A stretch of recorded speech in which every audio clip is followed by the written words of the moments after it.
3절의 말씀입니다. 우리 한 목소리로 함께 창세기 12장 1절에서 3절 말씀 함께 봉독하시겠습니다. 여호와께서 아브라함에게 이르시되 너는 너의 고향과 친척과 아버지의 집을 떠나 내가 네게 보여줄 땅으로 가라. 내가 너로 큰 민족을 이루고 내게 복을 주어 내 이름을 창대하게 하리니 너는 복이 될지라. 너를 축복하는 자에게는 내가 복을 내리고 너를 저주하는 자에게는 내가 저주하리니 땅의 모든 족속이 너로 말미암아 복을 얻을 것이라 하신지라. 아멘. 오늘도 수요 예배에 함께 참여하신 우리 모든 성도님들, 주 하나님께서 성령의 충만함 주시고 하늘의 은혜와 평화 가득 부어주시길 주님의 이름으로 기원합니다. 명절 잘 보내셨지요? 우리 함께 평화의 인사 나눕시다. 주님의 평화를 빕니다. 인사하겠습니다. 네, 감사합니다. 오늘 본문 말씀 통해서 하나님의 꿈은 이루어집니다. 이런 제목으로 함께 은혜 나누도록 하겠습니다. 창세기를 구조적으로 보면요, 창세기 1장부터 11장까지는 서론에 해당되고 12장부터가 본론입니다. 12장 이야기는 하나님께서 아브라함을 불러 세우신 이야기로 시작하지요. 이 12장을 기준으로 해서 창세기 1장부터 11장까지의 이야기를 다시 살펴보면 크게 두 가지 주제를 가지고 있어요. 그러니까 창세기 1장부터 11장까지의 이 서론이 가지고 있는 두 가지 중요한 주제가 있습니다. 첫 번째, 아브라함을 불러 세우신 하나님은 도대체 어떤 하나님이냐? 이걸 창세기 1장부터 11장이 말해주고 있어요. 그 하나님이 어떤 분이죠? 만유를 창조하신 하나님이라는 거예요. 그러니 아브라함에게서 일어난 모든 하나님의 역사 이야기를 모든 인류가 주목해야 된다, 그런 뜻을 담고 있어요. 왜냐하면 아브라함을 불러 세우신 하나님이 만유를 창조하신 하나님이니 아브라함의 이야기를 아브라함의 이야기로 읽을 것이 아니라 하나님의 이야기로, 우리 모두의 이야기로 읽어라, 이런 뜻을 창세기 1장부터 11장이 가지고 있어요. 두 번째 주제는 뭐냐면, 하나님은 왜 아브라함을 불러 세우셨는가, 그 이유에 관해서 서론 1장부터 11장이 이야기하죠. 그 이유를 뭐라고 이야기합니까? 한마디로 사람이 하나님의 창조의 의도와 목적을 거스리고 어긋나 있었기 때문에 하나님이 그것을 다시 바로잡으시려고 아브라함을 부르셨다는 거예요. 네, 이해 가시죠? 하나님이 누구이시고 왜 아브라함을 불렀는가, 이 두 가지 이유를 설명한 다음에 이제 12장부터 본격적인 이야기를 시작합니다. 그래서 하나님은요, 처음부터 아브라함을 부르실 때 그 마음속에 큰 꿈과 계획이 있으셨습니다. 아브라함을 부르신 데는 아주 큰 구원의 계획, 앞으로 인류 역사 전체를 통해 하나님이 이루려고 하시는 큰 계획, 마스터 플랜이 있었습니다. 아브라함을, 한 사람을 불러 행하는 그 행위 속에 큰 하나님의 꿈이 담겨져 있습니다. 앞으로 아브라함에게 행하는 모든 일, 이스라엘 통해서 하는 모든 일들은요, 다 하나님의 큰 뜻의 표현이에요. 모든 행위 하나하나가 다 불러 모으면 정합성을 띠고 있는데 합력해서 선을 이루고 있습니다. 하나님이 행하신 모든 일들은 다 아기가 딱딱 맞고 톱니바퀴처럼 잘 맞아 떨어져 있어요. 어느 하나도 다 버릴 게 없습니다. 하나님이 인간에게 행하신, 특별히 이스라엘 역사 속에 드러내 보여주신 하나님의 모든 행위는 저마다 다 그만한 이유가 있고, 큰 뜻에서 보면 하나님의 큰 구원 계획을 위해서 꼭 있어야 할 행위였습니다. 우리의 행동이라는 건 때로 왜 하는지도 모르고 할 때도 많이 있고, 또 서로 모순되는 것도 있잖아요. 하지만 하나님이 사람에게 행하시는 모든 일들은요, 정합성이 있다고 얘기합니다. 모든 게 딱딱 맞아 떨어진다는 뜻이에요. 그리고 그 모든 게 합력해서 선을 이룹니다. 그러니 주님이 우리에게 무슨 일을 하시든 그 일은 우리가 신뢰하고 받아들일 필요가 있습니다. 사도 바울이 모든 일이 합력하여 선을 이룹니다 할 때 그것은 하나님이 우리에게 행하시는 모든 일을 뜻해요. 우리 인간이 행하는 모든 일들은요, 합력해서 악이 되기도 하죠. 우리 인간이 행하는 모든 일은 합력해서 우리 스스로를 파괴하는 일이 될 수도 있지만, 하나님이 우리 인간에게 하시는 모든 일들은 합력해서 뭘 이룬다고요? 선을 이루신다고요. 그래서 아브라함에게 처음 부르실 때 하나님은 뭘 의도하셨냐면 내가 너를 부르는 데는 큰 뜻이 있다라는 것을 아브라함이 기억해 주길 바랬어요. 예. 그리고 아브라함이 늘 자기 생활 속에서 너는 너 한 사람으로, 네 인생은 네 한 사람으로 국한되어 있는 게 아니다. 네 인생을 통해서 내가 드러날 것이고 너는 곧 나를 반영하는 사람이 되어야 될 것이다. 이거를 상기시키고 있습니다. 아브라함에게 주신 약속은요, 사실 그런 숨어있는 의도가 있어요. 네 인생은 네 인생 하나로 끝나는 인생이 아니다. 네 인생을 통해 앞으로 미칠 그 파급력과 영향력을 넌 늘 의식하며 살아야 된다. 이걸 지금 하나님은 아브라함을 부르시는 이 과정에서 이걸 상기시킵니다. 근데 사실 이 모든 그리스도인들이 이걸 늘 의식해야 돼요. 우리 그리스도인들은요, 우리 한 사람 개인의 인생으로 끝나는 게 아니라 우리 인생을 통해서 미칠 파급력과 영향력을 늘 의식하며 살아야 됩니다.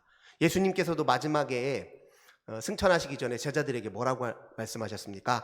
하늘과 땅의 모든 권세를 너희에게 주겠다라고 얘기해요. 네, 그렇게 말씀하신 이유가 뭐냐면 너희를 통해서 내가 너희에게 가르쳐 분부한 모든 것을 다른 사람에게 가르치고 내가 너희를 제자 삼은 것처럼 너희도 다른 사람을 제자 삼아야 된다. 이런 사명을 부여하시잖아요. 너희 인생은 너희 인생 하나로 국한되어 있는 것이 아니라 너희 인생을 통해서 미칠 파급력을 늘 의식하며 살아야 된다. 우리 그리스도인들에게 주어져 있는 책무가 그것입니다. 나는 나 한 사람으로 끝나는 게 아니라 나 한 사람의 삶이 누군가에게 같이 살고 있는 사람들에게 어떤 영향을 미치고 있고 어떤 파장을 불러일으키는지를 늘 의식하고 그걸 염두에 두고 살아야 될 책무가 우리 그리스도인들에게 다 있습니다. 모처럼 가족들이 모였잖아요. 저도 광주에 이제 부모님 계신 곳에 갔습니다. 제가 이제 여동생이 둘이 있거든요. 여동생 부부들 또 이제 그 동생들이 낳은 아이들 해서 우리 가족 식구들이 한 집에 다 모이면 13명이에요. 우리 아버지, 어머니 포함해서. 그러면 저희 가족들을 보면요.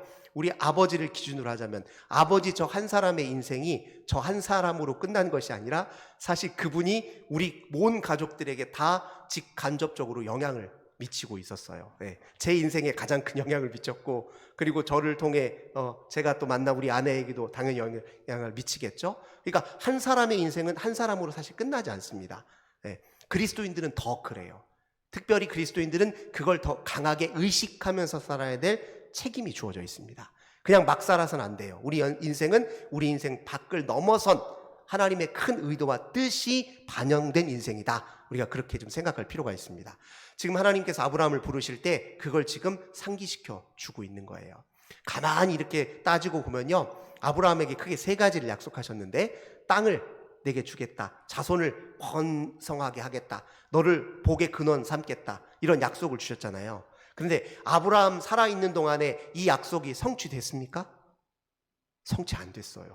아브라함은 사는 동안요, 하나님이 자기에게 약속하신 그게 하나도 성취된 게 없습니다. 다 아브라함이 죽고 난 이후에 성취돼요. 가나안 땅 언제 들어갔습니까? 나중에 출애굽한 이후에 여호수아를 통해서 그제서야 비로소 가나안 땅 이스라엘 백성들의 진짜 땅이 되었잖아요. 그 간격이 얼마나 멉니까? 그 간격은 거의 400~500년 이상의 간격이 있었어요. 그리고 자손의 번창도 마찬가지입니다. 아브라함은 그냥 한 가족으로 시작했어요. 이게 민족을 이루기까지 큰 자손으로 번창하기까지 아브라함은 그걸 구경도 못합니다. 언제 이루어지죠? 요셉 때문에 야곱의 가족들이 다 이집트에 머물러 살게 됐는데 그 산 땅이 이집트에서 가장 좋은 고센 땅이었어요. 그 고센 땅에 살면서 이제 자손을 그때부터 번창해서 나중에 출애굽 나올 때쯤 되니까 200만이 넘는 그렇게 큰 인구로 자손이 번창했잖아요. 아브라함은 그 모습을 봤습니까? 못 봤습니까? 못 봤어요. 살아 생전에 하나님이 자기에게 약속한 어떤 약속도 하나도 성취된 게 없어요. 복의 근원이요? 복의 근원이 되는 그 기회, 모든 민족이 너를 인하여 축복받을 것이다 하는 그걸 언제 어디서 경험했냐고요. 그러니까 아브라함은 자기 생애 동안에는 이루지 못할 큰 꿈을 품고 하루하루를 살았어요. 그게 또 우리 그리스도인들의 주어진 우리에게 주어져 있는 어떻게 보면 특권이자 어떻게 보면 독특한 그리스도인의 위상이에요. 그리스도인들은요, 한 사람이 자기 생애를 통해서 이룰 꿈을 가지고 사는 사람이 아니라 온 인류가 전 생애를 통해서 이루어야 될 하나님의 원대한 꿈을 공유하고 사는 사람들이에요. 예를 들면 하나님 나라의 완성. 이게 나 살아있는 동안에 하나님 나라가 완성됩니까? 안 되잖아요. 하나님 나라 예수 그리스도의 재림, 완성의 때, 종말의 때 우리가 소망의 중요한 내용 중에 하나인데 그거 우리 때에 이루어지는 소망입니까? 아니잖아요. 온 인류의 구원 우리 때에 다 이루어질 수 있습니까? 아니잖아요. 전 세계의 정의와 평화, 하나님의 공의가 박물처럼 흐르는 때 우리가 살아있는 동안에 다 이루어질 수 있는 일입니까? 아니잖아요. 하나님이 우리에게 부여하신 비전, 하나님의 꿈, 우리에게 부여하신 이 소망 중에는요, 우리 생애에는 도저히 이룰 수 없는 우리 삶의 한계를 뛰어넘어서 모든 인류와 모든 역사를 통해서 이루어야 될 하나님의 꿈이 있어요. 그걸 우리는 품고 사는 겁니다. 근데 그 꿈을 품고 살아야 하나님이 우리에게 행하시는 모든 일 하나하나가 다 의미 있게 보여지기 시작해요. 인생이 자기 한평생의 일을 자기 꿈만 갖고 살면 하나님이 나한테 하는 일이 도통 이해가 안 가요. 하나님은 우리에게 어떤 일을 하실 때 하나님의 원대한 꿈 속에서 그 일을 행하시는데 나는 내 꿈을 통해서 하나님의 일을 보니까 때로 미스매치, 잘 이해가 안 됩니다. 쉬운 예를 한번 들어볼게요. 하나님은 하나님과 우리 사이의 관계를 중요시 여깁니다. 우리가 더 성숙해서 그리스도의 성품을 담고 또 그리스도의 마음을 닮아서 하나님과 더 인격적인 교제를 이루길 원하세요. 하나님 그런 의도로 우리에게 행하십니다. 그래서 때로는 우리가 가지고 있는 목표를 뺏어버릴 수도 있어요. 우리의 꿈을 뺏어버리기도 합니다. 왜냐하면 하나님 편에서 보면 하나님이 의도하시고 뜻하신 바에 의하면 내가 갖고 있는 꿈을 뺏어야 하나님의 꿈이 이루어질 때가 있거든요. 상충되는 때가 있어요. 근데 우리는 하나님의 원대한 꿈을 의식하지 않고 잃어버리고 있으면요, 도대체 하나님이 이해가 안 가는 거예요. 하나님 날 사랑한다면서 왜 내 꿈을 안 이뤄주시냐고요. 하나님 날 사랑하신다면서 왜 내가 원하는 걸 다 가로채 가시냐고요.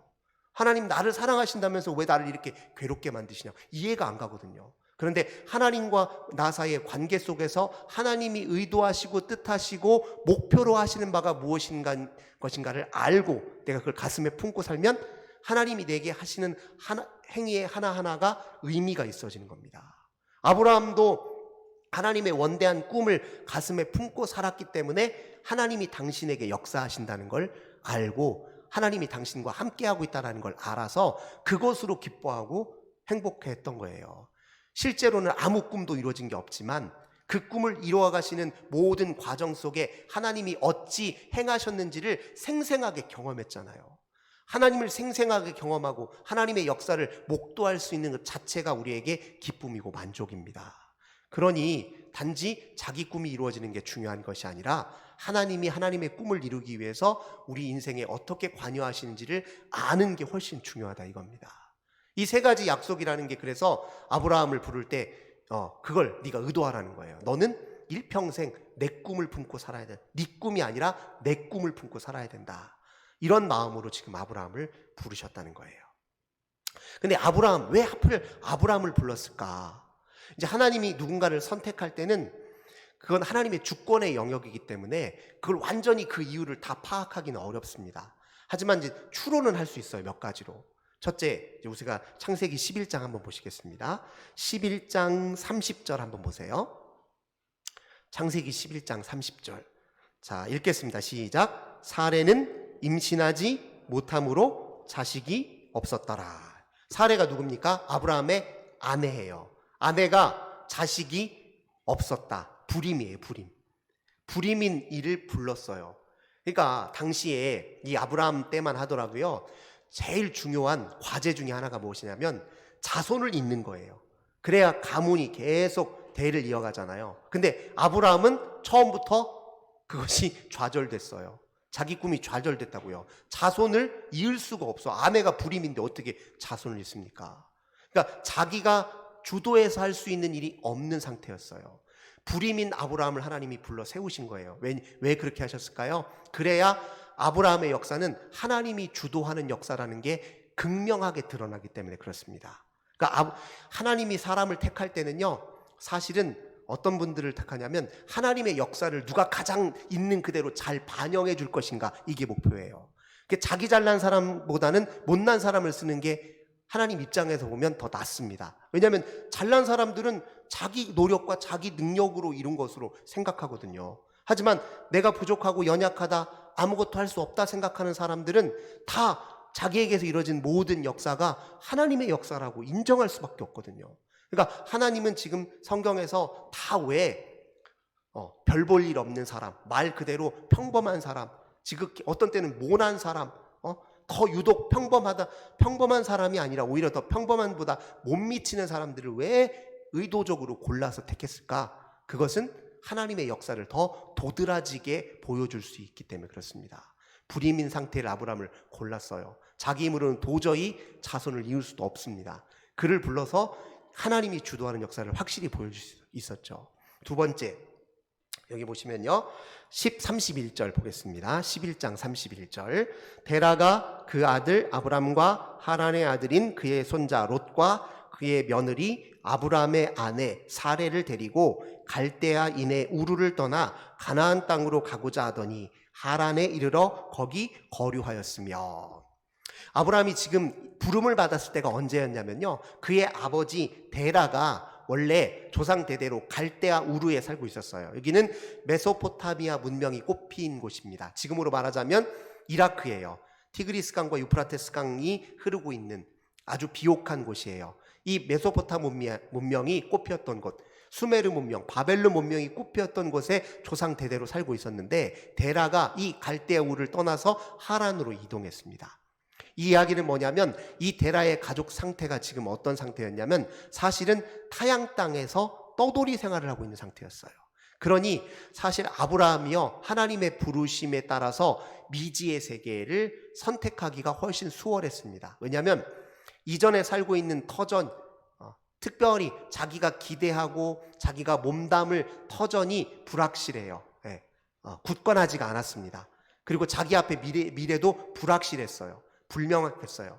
그러니까 사람이 자기 인생이 뚜렷하게 비전이 있는 것도 좋을 법하지만 때로 하나님과의 관계에서 이게 방해가 될 수 있어요. 저는 하나님 무조건 이거 할 거예요. 이 꿈을 반드시 이룰 거예요. 하나님, 저는 반드시 이 직장 들어갈 거예요. 이렇게 자기 꿈과 계획이 명확한 사람은 때로 장점도 있지만 단점이 뭐냐면 하나님이 관여하실 때 그걸 유연하게 받을 수 있는 여지가 없어요. 근데 터전도 불안하고 미래도 불확실하고 뭘 해야 될지 어찌 해야 될지 모르는 이렇게 방황하는 때에 하나님이 강한 은혜로 역사하시면 그걸 수용하기가 훨씬 수월하거든요. 아브라함에게 하나님이 뭐라고 명하셨습니까? 너는 내 친척, 내 고향, 내 아버지의 집을 떠나라고 얘기했거든요. 그때 아마 갈대아 우르에 조상 대대로 계속 거기에 터잡고 살아서 거기에 아마 큰 가문의 부흥을 이루고 있었다면 이거 쉽지 않은 이야기입니다. 메소포타미아 문명의 그 거대한 제국에 그 눈앞에 펼쳐져 있는 그 화려한 현실에 완전히 압도되어 있었으면요, 이 명령을 쉽게 선택하기 어렵습니다. 하지만 지금 이 하란으로 옮겨왔잖아요. 하란으로 옮겨온 이 타국 땅에 있는 상황에서는 다 불안하거든요. 뭐든지 다 불안한 상황입니다. 그래서 자기 미래에 관해서 확정짓지 못한 상태예요. 우리 청년 세대에도 또 중요한 원리 중에 하나가 있을 텐데요, 우리가 우리 미래가 불확실하다고 해서 너무 불안해할 필요는 없습니다. 하나님께서 반드시 당신의 섭리와 계획을 따라서 우리에게 사인을 주실 때가 있는데 그때를 잘 알아들여서 응답하면 그게 되게 새로운 기회와 가능성이 될 수 있습니다. 명확하게 자기 자신의 인생을 고집하지 않고 미래를 열어둔 채로 열린 마음으로 세상을 바라보고 열린 마음으로 주 앞에 서게 되면 주님이 우리에게 사인을 주실 것이고 기회를 주실 것이고 그 기회 앞에 적극적으로 응할 수도 있다는 사실을 우리가 좀 기억할 필요가 있습니다. 그래서 아브라함이 지금 불확실한 상황 속에서 하나님이 딱 만지시니 그걸 수용적인 자세로 좀 받아들일 수 있는 좋은 조건이었습니다. 이 아브라함 앞에 하나님이 나오셨을 때 처음에 명령으로 시작하잖아요. 내게 보여줄 땅으로 가라, 이렇게 명령으로 시작하십니다. 근데 하나님의 이 명령은요, 강압적인 명령하고는 좀 다릅니다. 이 명령은 뭐냐면 너는 무조건 따라, 안 따르면 내가 너에게 벌을 줄 거야, 이런 의미가 아닙니다. 이건 뭐냐면 하나님의 결연한 의지예요. 네가 선택하기만 해봐. 네가 선택하기만 하면, 내 명령에 따르기만 한다면 네 인생은 앞으로 보장된다, 이런 의미예요. 그러니 결연하고 아주 단호하게 분명하게 당신의 하나님의 의지를 표명하시는 것이라고 이해하면 되겠습니다. 그래서 덧붙여서 그 명령에 따를 수 있도록 아브라함에게 3가지 약속을 주시는 거예요. 그 약속을 한번 보세요. 2절, 큰 민족을 이루고, 그 다음에 2번째, 네 이름을 창대하게 하고 복의 복이 되게 할지라. 이 복이 되게 할지라 이 말이 굉장히 중요합니다. 이게 바로 네 인생은 네 개인의 인생으로 국한되어 있지 않다. 네 인생을 통해 앞으로 나타날 그 파급력과 파장과 영향력 네가 꼭 의식하며 살아라. 너는 나를 비춰줄 사람이다. 이런 의미거든요. 너를 축복하는 자에게 내가 축복하고 너를 저주하는 자에게 내가 저주할 것이다. 이렇게 약속하십니다. 이 약속을 받아들이면서 그는 인생을 다시 시작하는 거예요. 다시 살기 시작합니다. 이전과는 전혀 다른 새로운 차원의 인생의 모험을 시작하는 거예요. 근데 이때 아브라함은 완전한 상태로 그 모험을 떠납니까? 그 신앙의 여정을 떠납니까? 아니에요. 그는 불완전한 상태 그대로로 첫 발을 떼는 겁니다. 중요한 건 하나님 앞에 부름을 받을 때요, 내가 완벽하거나 또 내가 완전한 사람이기 때문에 그 첫 발을 떼는 게 아닙니다. 불완전하면 불완전한 그대로, 나약하면 나약한 대로 그대로, 연약하면 연약한 대로 그대로, 실패했으면 실패한 그대로 그냥 주님의 부르심에 첫 발을 떼면 되거든요. 여기에서 첫 발을 뗄 때 아브라함은 믿음과 순종을 보였습니다. 그러니까 아브라함의 믿음은 어떤 믿음일까요? 내 미래가 내 눈으로 볼 때는 불확실하지만 하나님께 내 인생을 맡기면 내 미래가 새롭게 열리겠구나. 그 미래에 대한 새로운 소망, 거기에 대한 믿음이 있었겠죠. 하나님에 대한 신뢰가 있을 겁니다. 근데 그 신뢰로 그치는 게 아니라 명령에 대한 순종으로 그 믿음을 표현했습니다. 처음부터 아브라함이 보여준 믿음은 믿음과 순종이 결합된 신앙이었어요.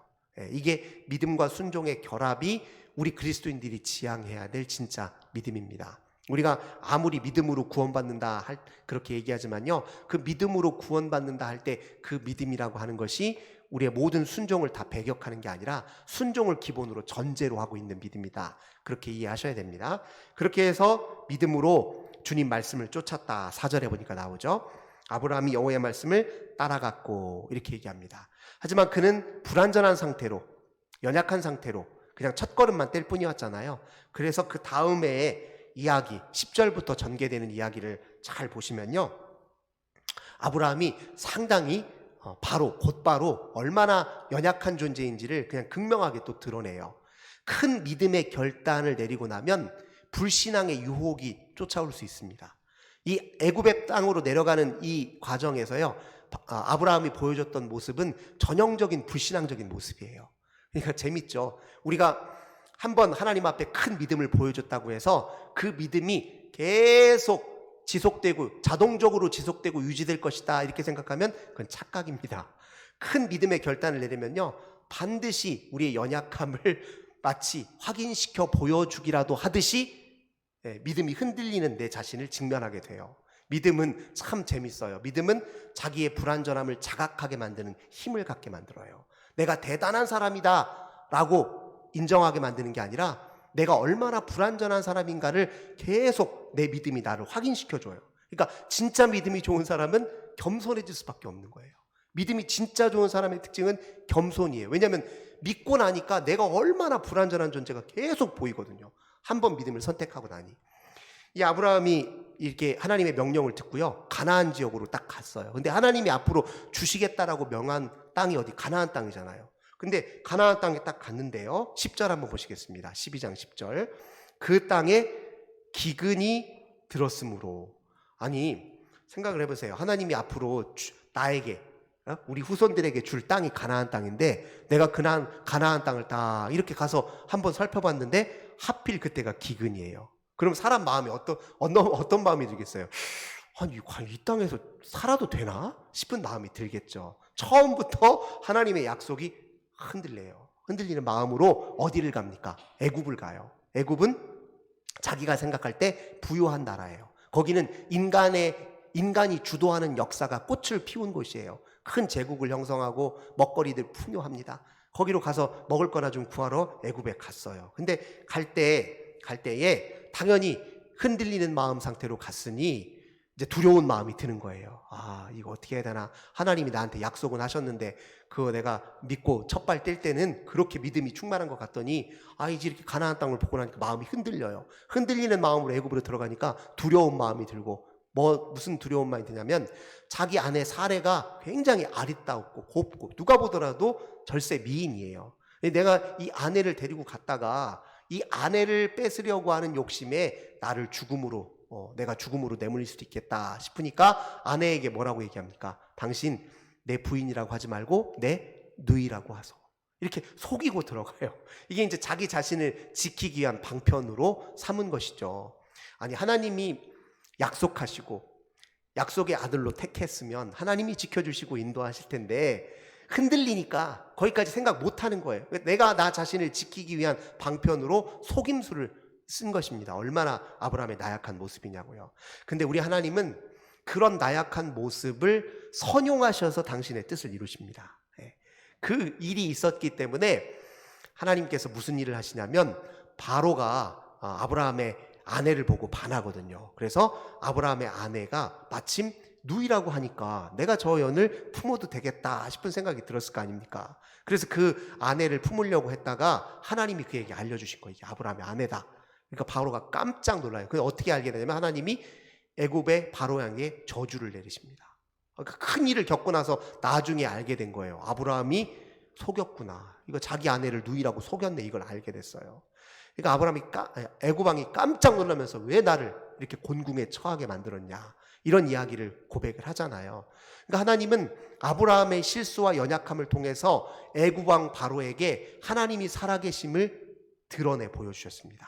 그러니까 하나님이 우리를 사용할 때는 우리가 완전할 때 우리를 사용하시는 게 아니라 우리가 불완전하고 우리가 실수하고 넘어지고 실패해도 그걸 선용해서 당신을 드러내 보이시는 분이라는 거예요.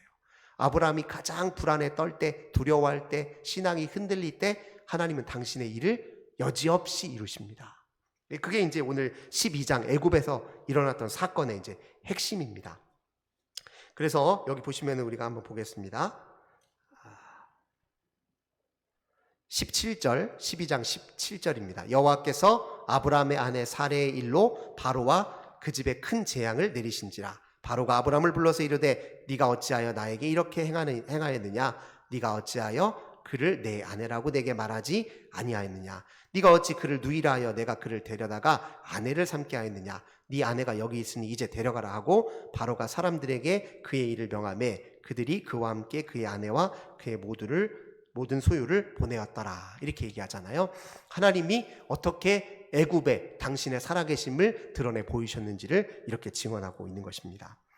그러니까 아브라함이 앞으로 행하는 모든 일의 과정에서 하나님이 하나하나 당신의 그 역사를 더 깊이 인식하도록 이제 만져가시는 겁니다. 그러니까 이제 아브라함이 하나님 앞에 해야 될 가장 중요한 과제는 뭐였냐면 이제 12장 8절입니다. 7절, 8절 한번 보겠습니다. 앞으로 하나님과 아브라함 사이에서 일어날 모든 일들을 아브라함이 잘 경험하고 깨닫고 그 믿음이 성장해가는 과정에서 아브라함에게 주어진 가장 중요한 과제는 12장 7절, 8절 두 개 있습니다. 같이 읽겠습니다. 여호와께서 아브라함에게 나타나 이르시되 내가 이 땅을 네 자손에게 주리라 하신지라. 자기에게 나타나신 여호와께 그가 그곳에서 제단을 쌓고 거기서 베델 동쪽 산으로 옮겨 장막을 지니 서쪽은 베델이요 동쪽은 아이라. 그가 그곳에서 여호와께 제단을 쌓고 여호와의 이름을 부르더니. 자, 앞으로 믿음의 여정, 이 모든 믿음의 여정이 아브라함이 더 성장해가고 성숙해가는 여정이고 하나님이 그를 통해서 당신의 역사를 이뤄가는 여정인데 아브라함이 취해야 될 가장 중요한 태도는 뭐냐면 여호와의 이름을 부르는 일입니다. 여호와의 이름을 부르고 주님께 예배하는 일이라는 거예요. 네, 우리 인생에도 마찬가지인데 우리 그리스도인들이요 끊임없이 주님이 의도하고 목적하신 바대로 우리 인생이 이끌려 가는 겁니다.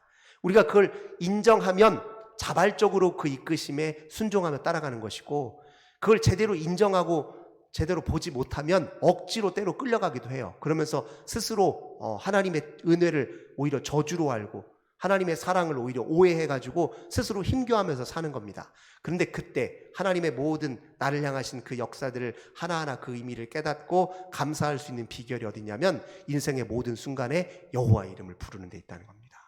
여호와의 이름을 부르고 그 앞에 예배하는 자, 그들에게 하나님이 당신의 비밀을 일러주시고 당신이 연약한 우리를 통해서 어떻게 일하시는지 우리가 선명하게 깨달을 수 있도록 자꾸 기회를 주신다는 것을 오늘 본문은 이야기하고 있습니다. 그래서 아브라함의 반응은 아까 말씀드린 대로 하나님이 하시는 일에 유연하게 응답하고 반응했을 뿐만 아니라 믿음으로 순종했을 뿐만 아니라 주의 이름을 부르기로 결단하는 그런 믿음으로 하나님과의 첫걸음을 시작했던 것입니다.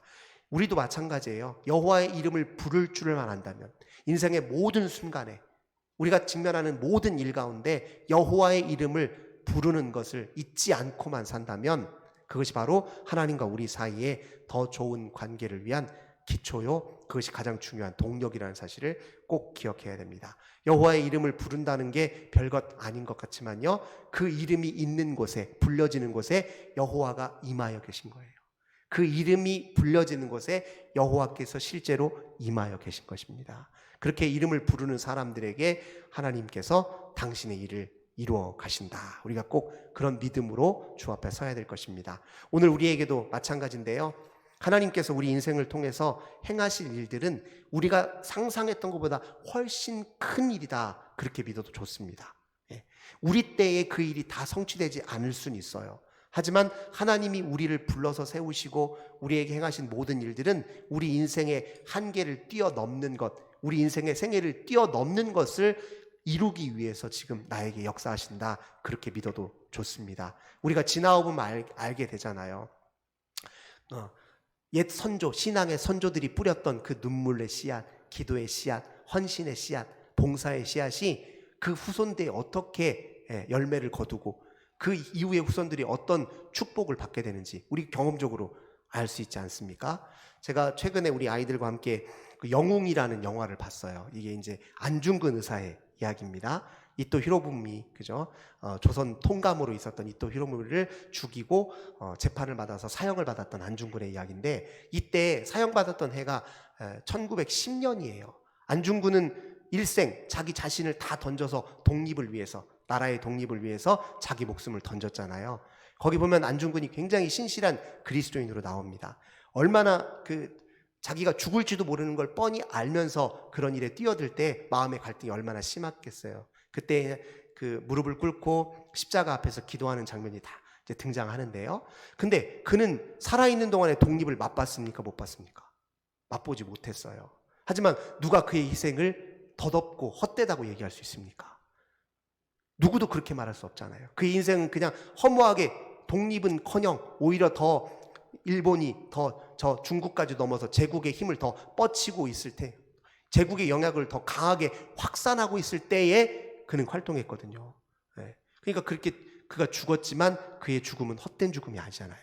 시신도 아직 우리 국내로 돌아오지 못했다고 하더라고요. 그러니까 일제가 어디에다 감춰놓고서 혹시 안중근의 영향력이 우리 대한민국 다른 사람 후손들에게 영향을 끼쳐서 혹시 자기 제국화에 방해가 되지 않을까 싶어서 시체도 다 감추고 몰래 넘겨주지 않은 겁니다. 그래서 아직까지 그 시신이 국내에 들어오지 못했어요. 하지만 그분의 희생은 오늘 이 시대 우리들에게 큰 힘이 되고, 그의 희생이 우리가 오늘 이렇게 자유롭게 누리는 또 한편의 큰 희생 아닙니까? 그러니까 그렇게 보면요, 우리 한 사람의 생애라고 하는 것은 한 사람의 생을 통해서 이룰 수 있는 목표 이상의 목표들이 우리 속에 들어와 있는 겁니다. 일평생 노력해서 겨우, 예를 들면 겨우라는 표현을 써서 죄송합니다, 집 몇 채, 통장 몇 개, 이거 남기는 게 뭐 그렇게 중요한 일입니까? 그거 없더라도 하나님이 우리에게 이루실 큰 꿈이 우리 인생에 흐르고 있고, 도도히 흐르고 있고, 내 인생 여정 전체를 통해 하나님의 꿈이 성취되어 가고 있다라는 사실을 늘 의식하고 하나님 나라의 큰 꿈을 품고 살면 그 매 순간순간이 얼마나 값진 인생이 되겠습니까? 우리 그리스도인들은 그런 하나님의 꿈을 품고 살아야 되는 사람입니다. 그 꿈과 우리 개인의 소망의 꿈이 같이 만나고 합류되면 훨씬 더 인생이 복되겠죠. 하나님의 꿈이 내 꿈이 되고 내 꿈이 하나님의 꿈을 향해 날마다 자라고 성숙해가면 그만큼 값지고 복된 인생이 어디 있겠습니까? 오늘 아브라함의 이야기를 통해서 그런 놀라운 은혜를 늘 기대하시고 주 앞에 서는 우리 모든 성도님들 되시길 주님의 이름으로 간절히 기원합니다. 참 좋으신 주님 감사드립니다. 우리 하나님께서 아브라함을 부르실 때 그의 부르심 속에는 하나님의 원대한 꿈, 온 인류를 향한 구원의 크신 계획이 있었음을 저희 다시 한번 확인합니다. 하나님 아브라함을 부르실 때 너는 네 인생, 네 한평생의 인생으로 그치는 것이 아니라 너 한 사람의 삶으로 그치는 것이 아니라 너를 넘어서 나를 반영하고 나를 비추어 주며 네 인생 너머의 더 큰 목표를 네 인생을 통해서 이루어갈 것이다. 하나님 그렇게 말씀하셨는데 그 말씀 오늘 우리 그리스도인들에게도 동일하게 주신 말씀 아닙니까? 저희들 오늘 하루의 삶을 살더라도 주님의 꿈에 주님의 약속의 성취 과정 속에 있는 나 자신임을 늘 굳게 믿고 주님의 꿈을 품고 살아가는 저희들 되게 하여 주옵소서. 주 예수님의 이름으로 간절히 기도하옵나이다. 아멘.